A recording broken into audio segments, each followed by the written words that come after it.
The building behind me here is not on the Brooklands Museum site, but is sitting in a large retail and industrial park in West Byfleet.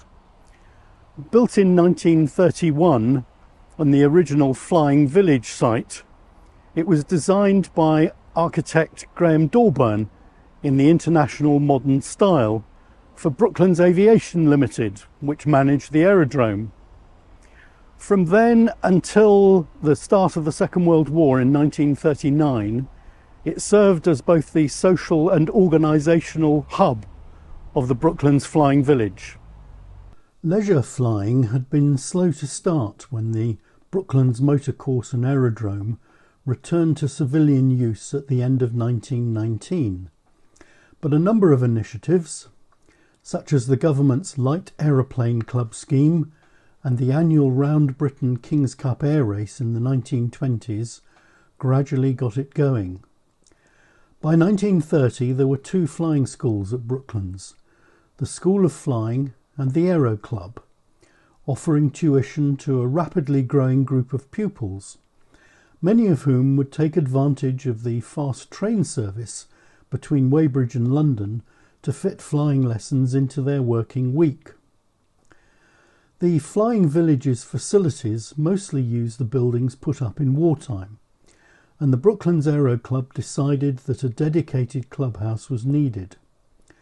For its design, it commissioned Graham Dorburn, an architect who had, with his partner Nigel Norman, made a recent study tour of new airport buildings in the United States.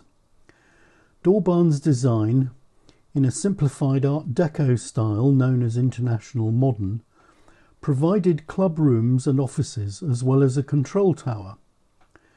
The Aero Clubhouse opened in May 1932 and served as the social centre of the aerodrome until the start of the Second World War in 1939, when it was forced to close to civilian activities. In the event, it would never revert to its original purpose. Vickers Armstrongs took over the whole of the Brooklands site at the end of the war and turned it into one of the country's largest aircraft factories. The Aero Clubhouse was repurposed as its aircraft servicing school until the mid-1970s. In 1979, it gained Grade 2 listed building status and was eventually refurbished as commercial offices.